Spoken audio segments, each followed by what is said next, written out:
With regard to this session right now, the topic of, or the definition of bullying has been something that is hotly contested.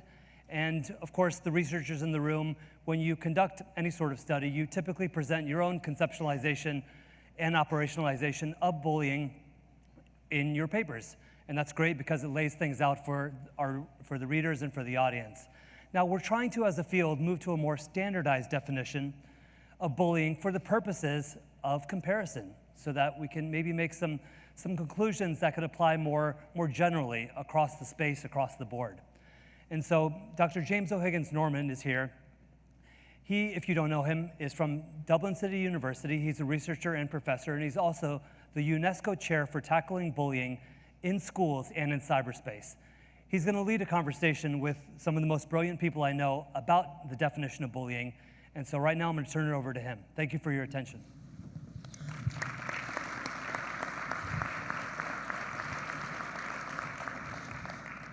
Good afternoon, everybody, and I hope you've had a good morning attending really exciting sessions. I certainly attended some myself, and it's great to be on this middle day of WABF when you're kind of really immersed in all of the experience and the learning that is possible.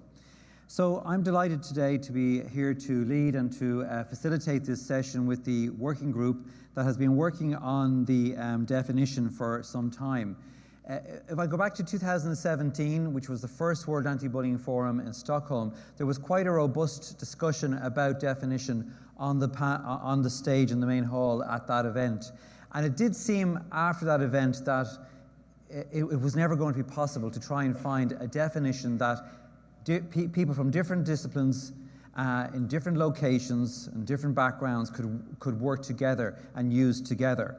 But then after World Anti-Bullying Forum 2019, there was a kind of, the conversation came up again around definition and what exactly is bullying. And we're very conscious of the changing environment in which we're trying to address this issue. Everybody knows what bullying is when they see it and experience it, but for science and for policy, we need to be able to define it and to be able to then scaffold on top of that our research and our initiatives to tackle bullying. So after 2019, there was a real awareness coming out of that WABF that it was time to really try and do something to find a definition that would be inclusive and allow people to work together from different disciplines. And since then, there has been a scientific committee established by UNESCO, which was followed by a working group that was established and supported by UNESCO and World Anti-Bullying Forum. The members of that group are I don't know, come onto your screen now or not. Do I need to do something here?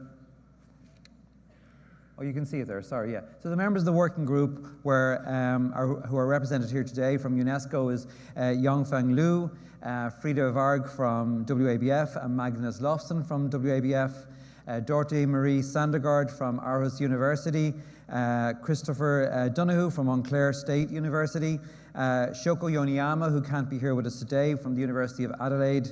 Dorothy is here, of course, as well, and Elizabeth Payne from the Queering Education Research Institute, Peter Smith from Goldsmith, who can't be here today, Christian Berger, who's here in the auditorium, and Isabella Zick from Spain, Claudia Kappa from UNICEF, and Donna Cross from the Telethon Kids Institute in Australia. So you can see the membership of the working group was quite diverse in terms of our backgrounds, and that presented an opportunity and it presented a challenge in terms of finding commonalities that would allow us to build a definition that might actually facilitate people from different disciplines and different locations working together. So today we'll be presenting to you that definition that we've come up with over many hours, many continents, many emails back and forward over the last number of years, and we hope that it will be something you will find useful and that you will be able to use, especially if you want to work in a multidisciplinary way with people from other disciplines to try and tackle the nuanced and complex reality that is bullying. So each of these people here today will present part of that bullying definition for you, and we will also have some questions and answers at the end. So that's the definition that we have come up with. And there will be aspects to this that you will recognize from the more established definition that we've been using pretty much in some form or another for the last 50 years. And it's really interesting for me to see all the cameras go up and to take photographs of this. It's really weird, but anyway. So school bullying is a damaging social process that is characterized by an imbalance of power driven by social or societal and institutional norms. It is often repeated and manifests as unwanted interpersonal behavior among students or school personnel that causes physical, social, and emotional harm to the targeted individuals or groups and the wider school or community. That definition took a lot of work to come up with people from different disciplines and different perspectives and so on. But there's something in there, I think, that I think each of us will be able to find familiar, and at the same time may push us out a little bit in terms of our boundaries. I think one of the things that I've heard continuously since yesterday morning is that we need to revisit the way that we tackle bullying, the way that we understand bullying, and I think part of that is looking for a definition that facilitates people working together rather than on their own, across disciplines, across countries, and across spaces.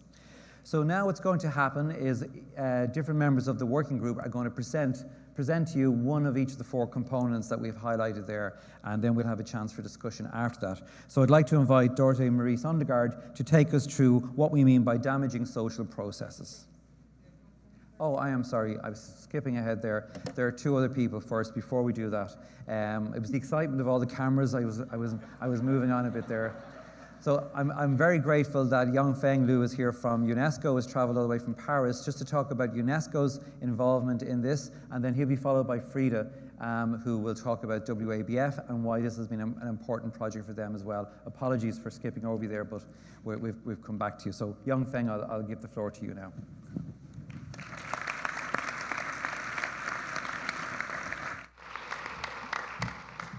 Thank you, James. Just a few words about UNESCO's involvement in this process.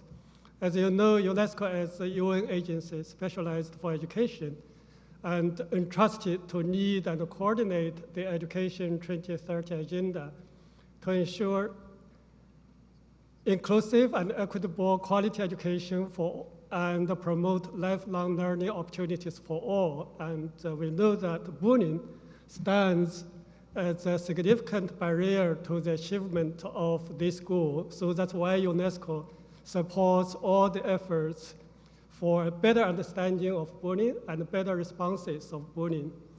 And we believe this is both on time and important to revisit the definition of bullying, as James just mentioned about the background.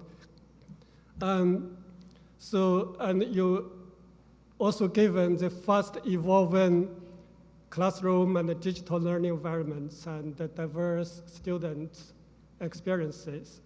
And some of you may recall during the last forum in Stockholm that we heard from about 130 delegates from over 30 countries that they shared their views about this specific initiative to revisit the definition of bullying. And 70% of them affirmed the need for new definition, and this percentage was even higher among those who identified themselves as policymakers and practitioners, which was about 88%, and the majority of the rest were just not sure and needed more time for reflection. So UNESCO applauds the endeavors of this working group to come up with a more inclusive definition of bullying, and through interdisciplinary dialogues and extensive consultations with stakeholders. We believe this definition, more inclusive definition, will facilitate a better understanding and a more comprehensive understanding of bullying that will help the development of holistic responses to bullying that engage the whole school community, the entire school community, and the whole education system, addressing social norms that perpetuate bullying behaviors, power imbalance and bullying behaviors. So I'm short of words to express my sincere gratitude to the hard work of the working group and also to those, many of those who are not present here, but contributed a lot to the process and the outcome of this initiative. And finally, let me take this opportunity to remind you of the UNESCO International Day Against Violence and Bullying at School, including cyberbullying, which is on the first Thursday of November every year since 2020. So the theme to commemorate, to mark the day this year is No Place for Fear, Ending School Violence for Better Mental Health and Learning. So join us to mark the day next Thursday, and you can find more details about the National Day, about this International Day from the UNESCO website by Googling the title of this International Day. Thank you.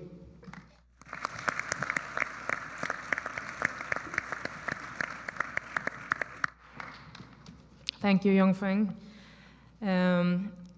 So WABF, we exist to be bringing people to the table. We exist to be facilitators and to create opportunities for discussions. And that has also been our part in this process that has been going on for a few years now with, in the quest for a more inclusive and revised definition. So that has been our part in this, to facilitate the process. And sometimes we get the question, so who is this definition for? And as James said, we hope that it can be used for people from different disciplines who want to work together. But we also think it would be great if practitioners or lawmakers can use it in their settings. But we did ran it through some software, looking at the wording to see if it was inclusive and understandable. It got very low scores, I think. But I have talked to some of the kids some of the youth in our youth advisory boards that we have. So what I did was I showed them the traditional definition, the most used definition that you all know, and then we looked at this one. So I just wanted to give you some feedback or share some of their feedback on that, that new definition. So what they said was that this one is better than the old definition, and they said something I found quite interesting, that a good definition matters. It is important with a good definition of what bullying is. And they said that with this revised definition, they saw it as it's more clear that bullying is a group thing. They said this will make it easier for kids to point out when something is bullying, and it will make it harder for the adults to blame it on something else. So this is something I really take with me in this, that it describes more the situations or the experiences that they have. They also said that this will help the schools do their job better, because they think schools often focus on the wrong thing, one incident, and this will help. It's so interesting also that they said this will help adults. This will help them to see patterns and focus on the whole picture. So we might have to work on the wording, and there are translation issues, of course, but I think we can take these comments and these feedbacks from the youth with us in the future when we are looking at what bullying is. Thank you.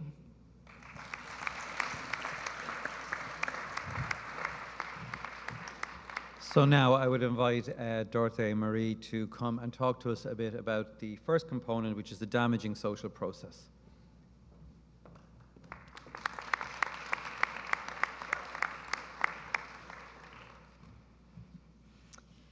I got the first sentence.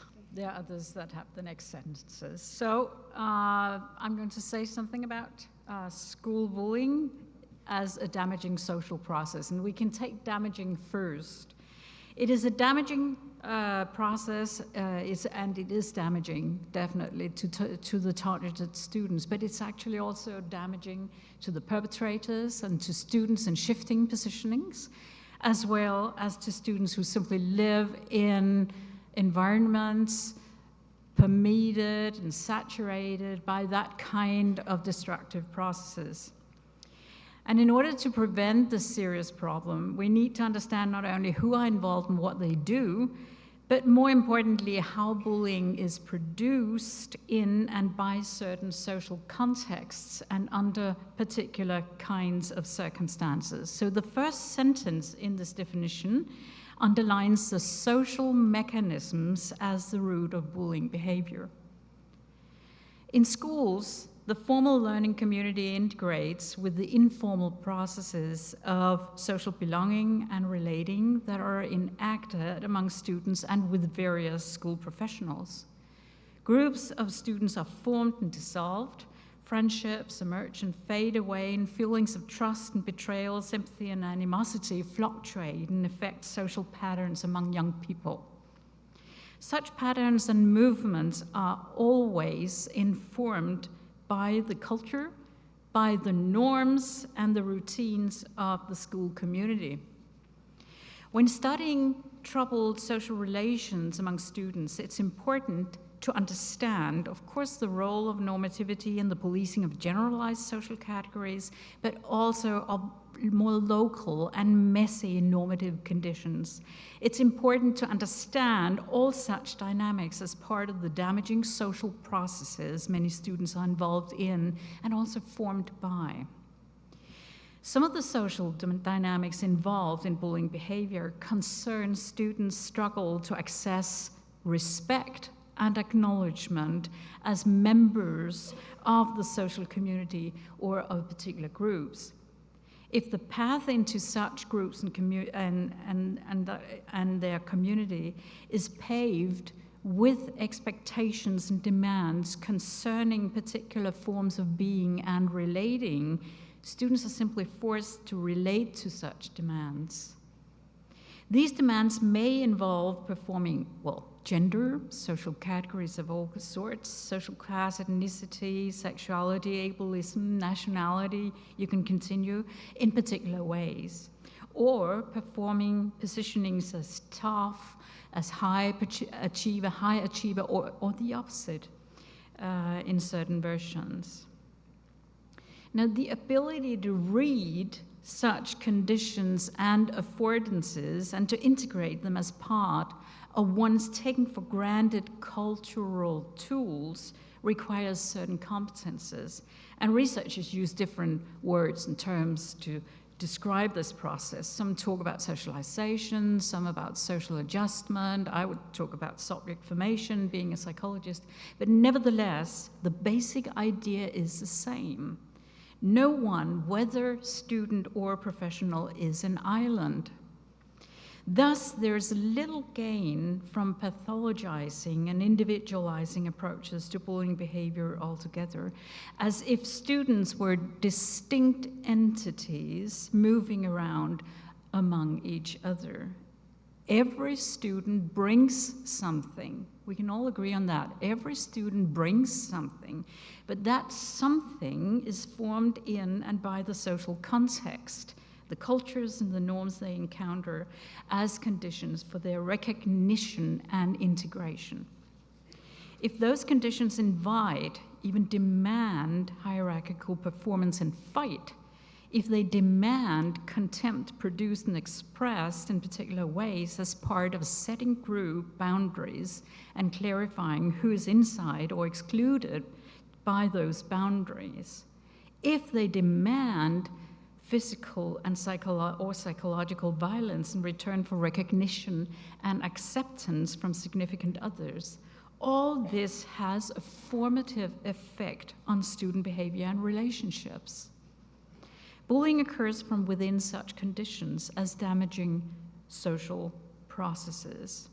So with this first part of our definition, school bullying is a damaging social process that's characterized by an imbalance of power driven by social or societal and institutional norms, We have tried to formulate this basic social understanding in a way that's sufficiently open to allow further research and practice-based development, and to allow analysis, prevention, and interventions to be tailored to the local communities and cultures in which they are situated.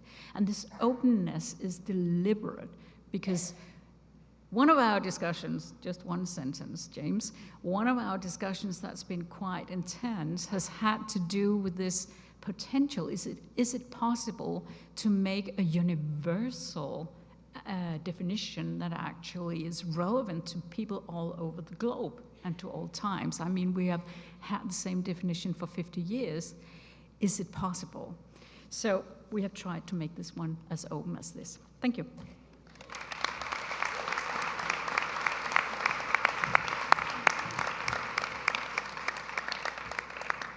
So now I invite Professor Christopher Donoghue to talk to us about the imbalance of power driven by social, societal, and institutional norms.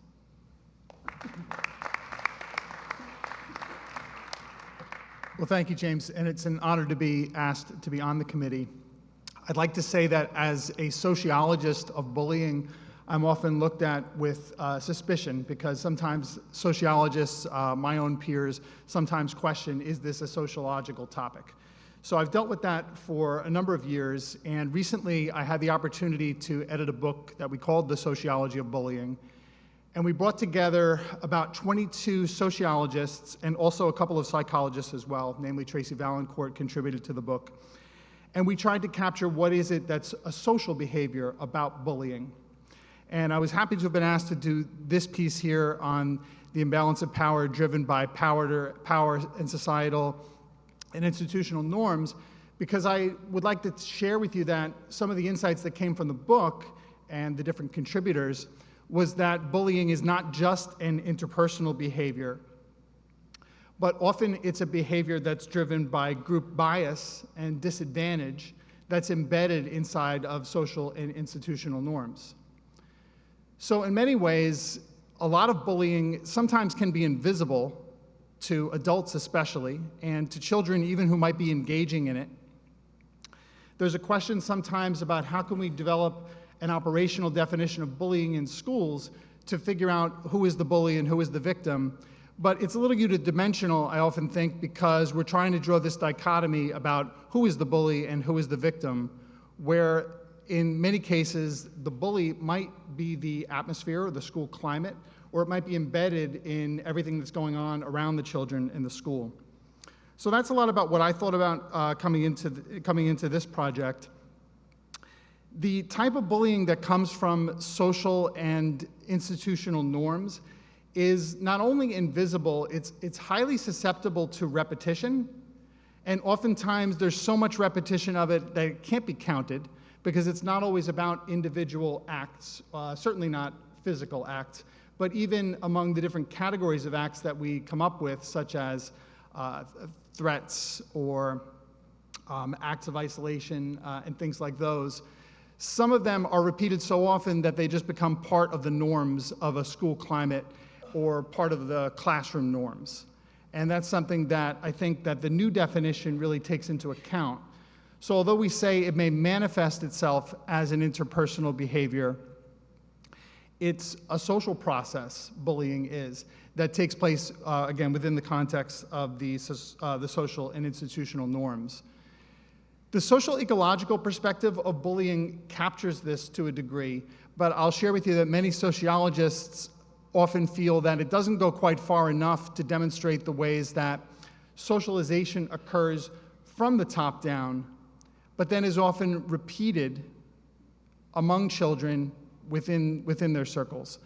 So another thing that sociologists are interested in is the way that children can change their own behavior and can influence their own climate, not just to change norms in a way that would make bullying conducive. In other words, what I mean is that sometimes we think about how children might have a hostile environment where bullying might be rampant, but there are also ways that children can be active participants in changing their atmosphere in a positive way as well. And that's how they can play a role in changing the social norms, which hopefully can have an impact on institutional norms as well. And I think that goes a long way towards encouraging buy-in inside of programs, anti-bullying programs, not only from school administrators and teachers, but also from the children themselves. Thanks.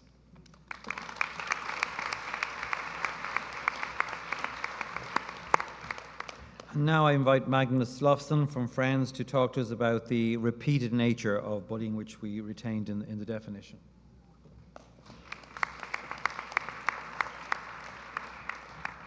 Thank you very much. I'm so happy to be here. A little bit nervous now, but I have been like really deep happy for the days that we have had together here.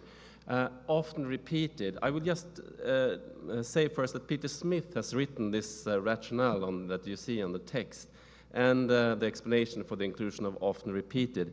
And I think it's a fundamental component and in this revised and inclusive definition of bullying. And regrettable, Peter could not be here with us today and share his insights and thoughts in person. So I have saved this text and I will make comments around this, and I will share some of my own insights and the discussion from the working groups. This is a conversation that has been going on for 3 years, and most of the time I have just had really big ears. I have loved to listen to all the discussion that's going on, and at the same time all the tension that is built into this, and that is obvious also for this often repeated.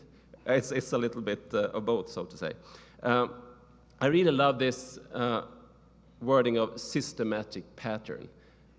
Bullying takes the form of a systematic pattern because it's so important with the systematic, and it's something going back to the social and to the system that we have been talking about already, and that system makes something also systematic. It's a pattern. So it's a single offline incidence of an intentional negative behavior involving an imbalance of power are not considered bullying, but must still be addressed under the school's code of behavior. And I think that is also very, very important. If it's just a one-time event, it doesn't mean that it's not something the school needs to act on. We have a lot of experience from that people get fixed on, was it repetition or not? Is this a problem or not? If it's going on many times, then it's a problem. If it's just a one-time incident, then it's not a problem. It can't be like that. I mean, it depends on what it is. In cases I was studying, for example, one boy in the school was jumping on another boy in the school while he was laying down. So he broke all the bones in his shoulder. That was a one-time event. But I can imagine if for that boy just to be in the same corridor as the boy who jumped on him the previous days, that is an ongoing threat. So even if it's just one incident, it can be very, very seriously. So I think that is also embedded in this. It's often repeated. We shouldn't just count and see how many times. And of course, the latest decade, bullying has transformed into the digital age. Everything is changed in that way. And a single event on a digital platform can easily be spread and become so wide, even if it just happened one time. And then, at least for me, it becomes a bit confusing because we say that, okay, cyberbullying, then it's enough if it's one time, but if it's happened in person, then one time is not enough. So I think it's very important to have this often repeated, and so we have the same logic for in-person bullying and online bullying. So often repeated is also argument for that. Okay. And to make a little bit of a wider reflection, the classical components of the traditional way of defining bullying, power imbalance, intentionality, repetition, for me at least, repetition is the easiest one and easiest to measure. How many times have you been exposed to these events? So, Isabella Syke has also been part of the working group, and she did a survey for researchers with all the components of bullying, and they had to rate which one is the most important for you. And repetition stand out as the one that most people in the research community prefer. So it's important in that way too. But nevertheless, there is also problems with repetition. And I would like to list one example from Shoko Yunuyama that has a deep experience from the situation in Japan. And she argues that the focus on how many times bullying occurred in court cases, for example, related to bullying suicide in Japan, has placed the burden of proof on the victims of the family, that they have to show that this happened several times. And that is deeply problematic. So Shoko suggests that although bullying often involves repetition, it should not be a strict requirement in the legal definition, as it can have severe negative consequences for victims and their families. And I think often repeated reflects that too, and hopefully then the burden of proving that this was repeated doesn't have to be a problem. And from my standpoint, and in the context from Sweden and Swedish regulation, we have in the Swedish Education Act nothing about repetition. Schools has to prevent every event, because that is also prevention. Start to prevent things before they become 1 or 2 times. So repetition is not even mentioned in the Swedish Education Act. And for us at Friends, that means also that we have to study all kind of events. And recently, during this year, we have focused on the damage that also happens to students that are victimized in many ways. And we know that from research before also that there is a dose-response effect on bullying or peer victimization in general, that the more victimization, the higher dose of bullying, the more children report health complaints, like psychosomatic complaints. It could be headache or stomachache or feeling low or anxious and these kind of things. So it's kind of obvious that if the more, and also if we have also asked, have you been subjected to bullying during several times during your life? And the more bullying and the more victimization children report, the worse they feel and the worse is their health. So in light of that, I also think that we need to, it's not just the cutoff. Okay, does this happen 1 to 2 times? If it happens several times a week, we know that is even worse. If it's extended over times, that's even worse. And that goes back to this systematic pattern. So most of the time, that is true, not always, so often repeated. So in sum, all of these findings and insights provide a strong rationale for our recommendation to include the term often repeated in the revised and inclusive definition of bullying. Thank you for your attention.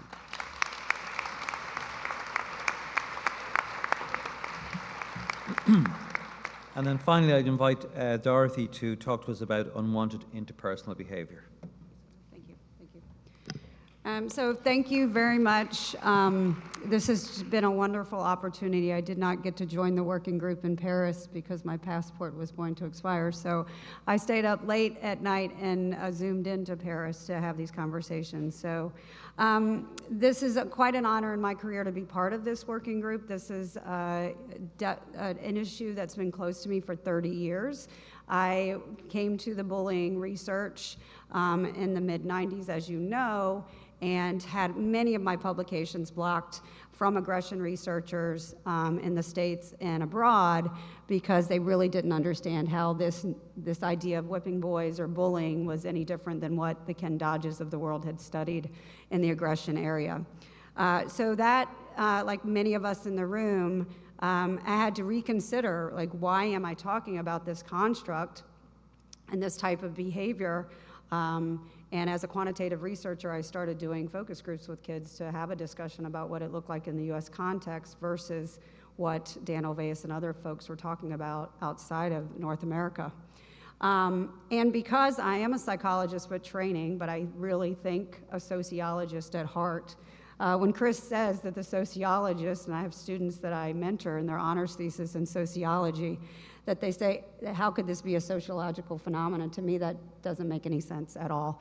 In one of my first studies, because when I started interviewing kids about this actual behavior, it was very, very clear that it was a group process and that it was hierarchical. These were 10 and 11-year-olds educating me about the process, that it was about the culture and context of the school, And for the next 25 years, I've never done a study where I have not collected data on school climate, as well as those from students. And so I just think in a sociological perspective, one of my first papers in child development was a social network analysis, and I learned social network analysis from sociological theories. And so I have the easy part of the definition, I have to just tell you. So applause to all of you that are, this is not controversial from my standpoint. So bullying is really this unwelcome behavior between individuals and or groups.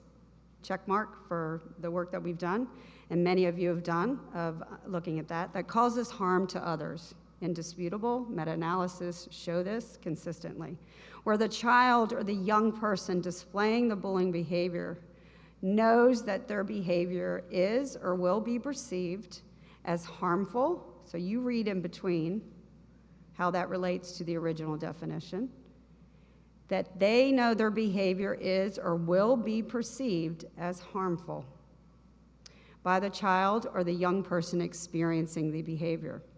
If I hear JK one more time in the middle schools and the high schools, and you guys know what JK means, just kidding, it's still hurtful. The harm can be physical, social, or emotional, and can have serious and long-term negative impact on the child and the young person experiencing that bullying behavior. We know this from longitudinal meta-analysis that have been replicated over and over again. And so I applaud the working group. I am so honored to be part of this as a person that really does, as we look at legislation and institutional norms right now that are marginalizing our youth, we have to pay attention to the larger culture, climate, policies, legislation, the politics, the rhetoric that our kids are displaying through the unwanted interpersonal behavior. Thank you.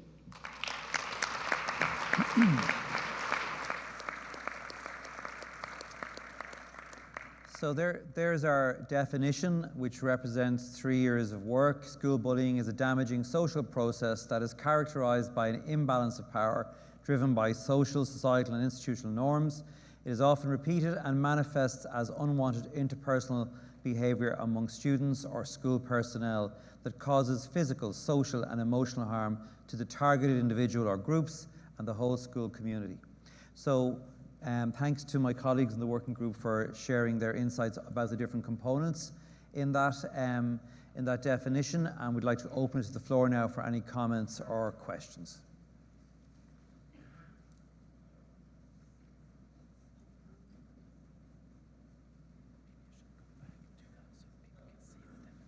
Okay.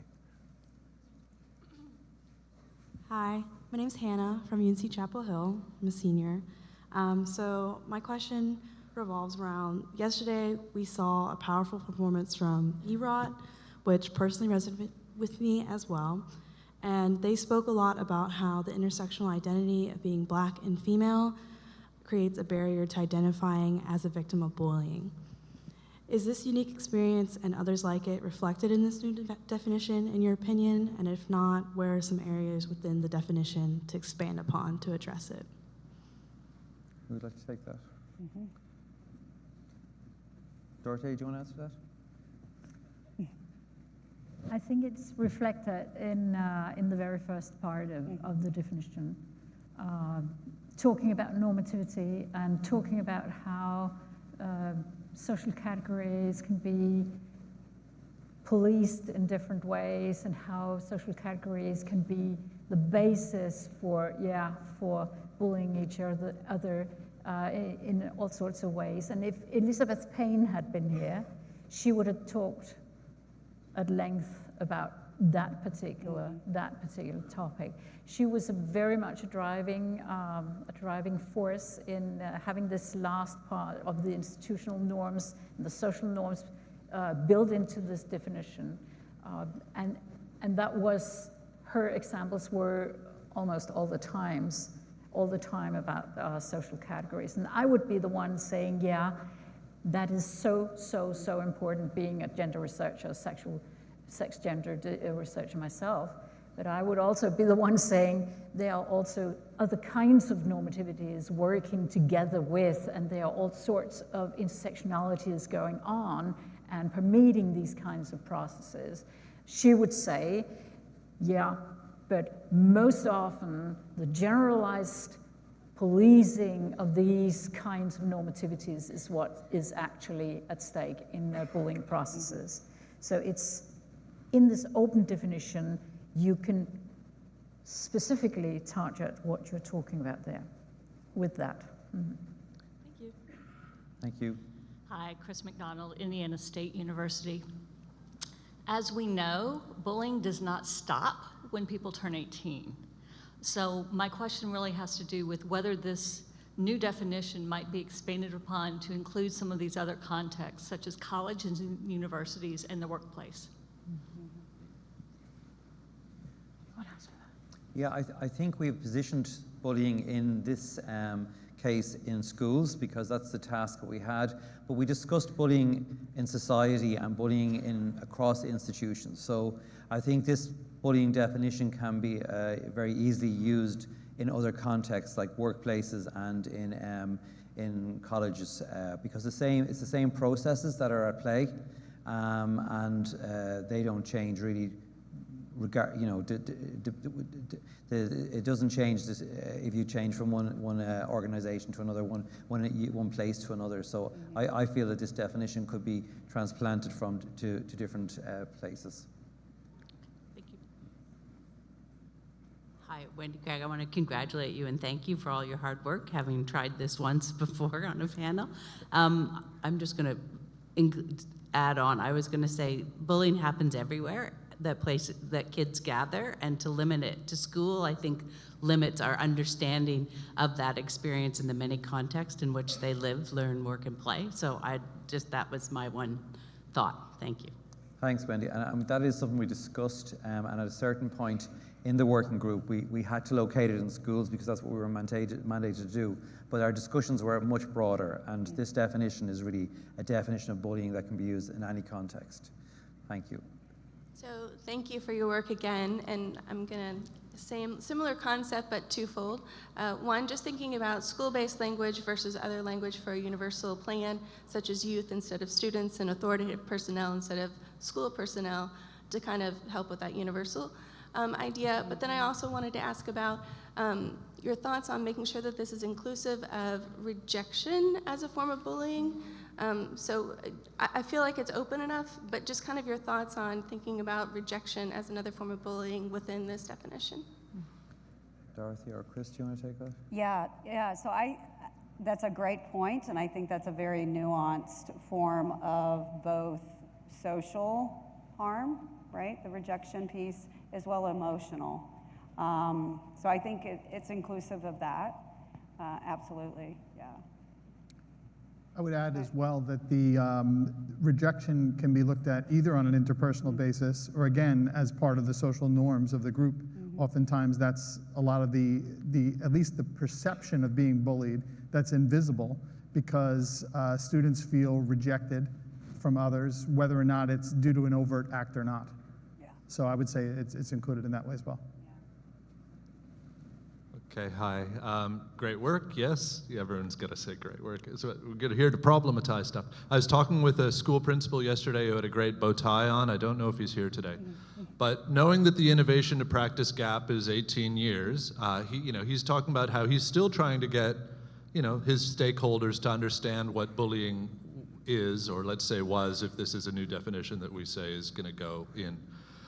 So I'm concerned about that just generally as a project. It's like, okay, how broken is it? But okay, we can talk about that. Often, the idea that things are often the case, I understand that, and I 100% agree that they are often the case, that social norms are involved, that repetition is usually the case. I just don't know if definitions are is that the place for things that are often? Is the definition a place for things that are often, or are we trying to get to some essential characteristics? And there is nuance around that in all cases, obviously. And then finally, I guess I'm concerned really, the piece that you guys didn't talk about much is the last part. it causes physical harm to individuals or groups, sure, and the wider school community. And maybe I'm thinking too much like a lawyer, God help me, right? But how do you prove it caused damage to the wider school community? Like, how do you prove it? And I'm always thinking about, I guess at this point, the school, and how does this actually come about in practice at the school level, knowing that you have to now show that that the kid understands that that it would be unwanted, and you have to show, I guess, that it impacts on the wider school community, not just the individual. So those are my concerns, I guess. But thanks. Anybody want to take those? Yeah, so I'm not sure if Dewey Cornell is in here, but as you were speaking, Kevin, to this notion of the wider school community, or Jonathan Cohen, or anyone that from the School Climate Center that's here, that we know from our research that the higher level of bullying reported by students permeates to the larger school community.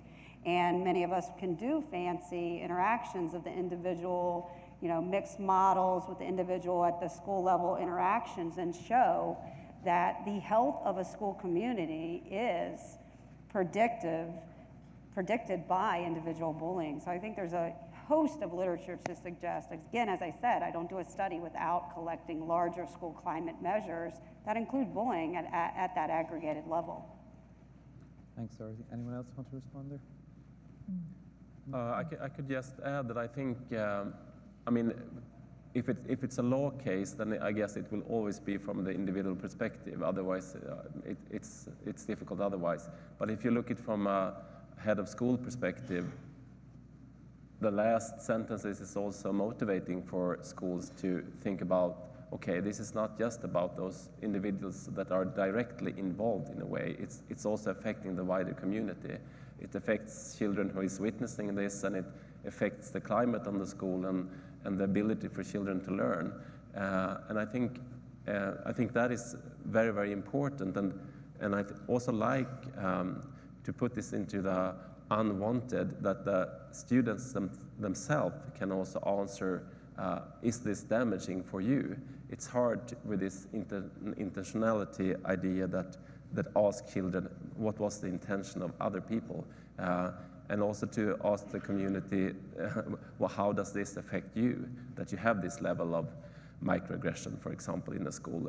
So for me, it's more related to head of schools maybe than a law suing issue. But I can understand the concern that you're raising, Kevin. Thank you. Thanks, Magnus. We'll take our next question, please. Yeah, I'm Tony Vogt from Brock University. As the panel probably knows, I wrote a paper on defining bullying in 2014. It's been cited a few hundred times, so I think I've got traction in the area, and I have deep sympathy for what you guys are trying to do. That was easily the hardest paper I've written. It does bring to mind a few challenges potentially with the definition here, things that may be problematic with the definition. So I'll list a few. The first is it's driven by social and institutional norms. I'm a big believer in Bronfenbrenner's ecological theory, but it seems that you're missing the microsystem and the individual. Right? There are really important individual differences that we find across cultures, again and again, across age groups and personality, intentions, goals, that while are influenced by social norms, can exist in conflict with social norms. You can have people in a very peaceful, normative school still engaging in bullying. So I think it's really important to consider the role of the individual in this as well. The idea of intentionality is lacking from this explicit definition. And Dorothy, your explanation I'm really sympathetic to, but I think it's giving them actually a get-out-of-jail-free card if you say, you should know this would cause harm. All they have to do is say, I didn't know it would cause harm. And these are charming, intelligent, social beings, as we know as peer bullies are, who can make that case very strongly, which is why we decided to go with goal-directed, because bullying serves individual goals. It gets bullies sex, power, resources, popularity. So there's a lot of reasons for individuals to engage in this beyond social and institutional norms. And then for repetition, I think, again, you gave a beautiful argument why we shouldn't be including it. Olveus was very clear that repetition was only included to avoid trivial incidents of bullying. So that if somebody did something once and said an off name and it didn't happen repeatedly, it wasn't a big deal. So if I say, hey, Mr. Blue Pants, right, that once, that's not really likely to cause damage. But if we do it every day, all the time, then it causes a problem. And so we refer to the intensity of the harm. So as you gave the example, jumping up and down and breaking somebody's shoulder bones, that person has to walk by that individual every day in school and live in fear of that individual. And from a evolutionary point of view, which many of you know I adopt, it's good for a bully to not have to signal 50,000 times and get caught potentially. Do it once, make a really lasting impression, and you can cause enormous harm. Yeah. So I really applaud the process, and especially trying to make it broader, thinking about our definition that bullying is an aggressive goal-directed behavior that harms another individual within the context of a power imbalance. I think we should revise that to not another individual, but an individual or group to reflect the sociological processes that are going on there. But I think there's a number of potential confounds and conflicts with this definition that are going to make it difficult to operationalize. Thanks for that. I'm just conscious of time. Does anybody want to respond very briefly? Very briefly? Yeah, go ahead. Okay. As brief as you can be. The individual aspects that you're asking for, we have tried to include them in the last part of the definition.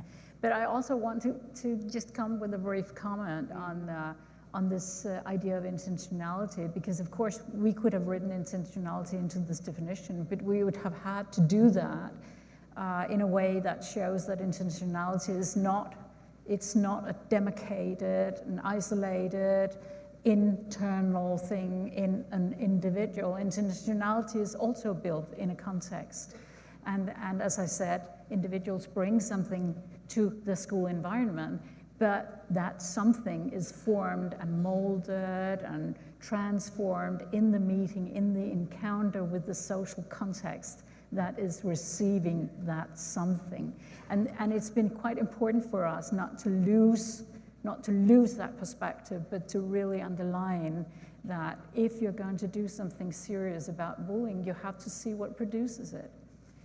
What produces those kinds of feelings, what produces the motivation to do evil, what is it that makes it necessary for a child to, for instance, break the shoulder of another child? What kind of prestige is achieved? What kind of relief because of pressure is achieved? What is it that makes it necessary for a child to do those kinds of things? I listened to Cyberbullying's very, very interesting talk this morning, and all the time it just kept echoing in my head, why don't you ask them what it is that makes it important for them to do these things? Is it enough just to say to them, you did something wrong? We want you to stop. Or don't you feel empathy with this person that suffers? Is that enough? Why not take another step and try to investigate what it is in the environment that makes it either necessary or something taken for granted or a potential step forward up the hierarchy, or that makes it something you can do and that makes it a thing that you would be motivated for doing. So that's why we have done it this way. Yeah, and quickly, I'd agree that obviously the environment really matters, but the fact that bullying is ubiquitous across every single culture we've measured, every historical example I've looked at, all the hunter-gatherer groups I've looked at, suggests that there's probably something going on that's adaptive for individuals to engage in this behavior that's independent of broader cultural factors, while still being influenced by other factors. Thank you. Thank you. Thank you. Thanks, Dorothy. So we have time just for 2 quick questions, and then with quick responses, then we'll wrap up. So go ahead. Thank you. My name is Helle Rabel Hansen. I'm a researcher from Denmark and Greenland. I will say that this definition is a very, very important step forward, especially because now we have bullying as a social process and school community in the definition. I see that as very, very important. At the same time, we also have contradiction in this definition, and here I will just point out, often repeated, is one of the contradiction, because bullying as a social process is much more than numbers. It is a quality of damage. But I'm not surprised that many researchers in our field pointed out exactly this sentence, often repeated, because most of us, we are working with numbers. So maybe sometimes we are attempt to put the methodology, use the methodology to shape the concept. So I think we have to have this discussion, because from a child perspective, it's not about how many times this happened, but again about the quality and the position is giving to me in this. So I like better, Magnus, what you explained, the concept of the systematic patterns. I think it's a deeper concept. Thank you very much. Thank you. And the next question, please. Thank you. It's Ariadna Troya from PDA Bullying, Barcelona, Spain. And this question is a question that I've received from families when working with them. And it goes for the part of unwanted interpersonal behavior. And is the part of the child or young person displaying bullying behavior knows that their behavior is or will be perceived as harmful by the child. The question is, knowing this, from which age on we can start talking about bullying? Is bullying possible in preschool? Not? And it's something that arrives to me a lot, and I never know how to ask for this question. Thank you. Dorothy, do you want to answer that? So the question was when bullying starts, can it happen in preschool playgroups? Yes, the Arizona State University folks who did really brilliant observational studies funded by the federal government would say absolutely it starts in preschool playgroups. Looks different over time, of course. Okay, but are they completely aware of what they are doing? So according to the... I think it's a great point. There's not many of us in the room that study preschool kids. I don't think Jamie Ostrov is here, and maybe you do in other countries, so we could have conversations over lunch. I think a lot of it is reactive in that group. Yeah. Okay. And others want to add? I'm a middle school person. I like the adolescents. So the answer is yes? Okay. Definitely. Well, I think that's part of the reason why we didn't put intentionality into this definition, because that can be contested at every age. And so we felt it was better just to set that aside and not include it in the definition. If intentionality is important, then that changes the approach totally. I think there's also a reluctance to smuggle a theory into the definition, so to speak. So the intentionality aspect of it is a little challenging. But as to which groups and when you're looking at ages, I think oftentimes it's the kind of environment that certain types of environments are more conducive than others, regardless of age. So closed environments where there's where supervision is challenging, or maybe there's a lot of control, where young people or other actors have some autonomy, but they can't always choose what the reward systems are in their environment. Oftentimes those situations lend themselves to bullying regardless of age, and obviously very young ages. Okay. Thank you for these 3 years of work, and thank you so much. Thank you very much. Thank you. So we're just out of time now, and I just wanted to say that this definition will be obviously published and made available, and we as a working group hand this over to you to decide what you would like to do with it and to see if you can use it. And remember, the reason for this definition is an inclusive definition. It's to promote interdisciplinary collaboration between colleagues working in this area. And we hope that it'll help with that and achieve that. On my part, as the UNESCO chair and the chair of this working group, I want to thank everybody who was a member of the working group over the last number of years. I want to thank UNESCO and WABF for their sponsorship and support. And I want to wish you all a very enjoyable and successful World Anti-Bullying Forum for the rest of the week. Thank you very much. Thank you.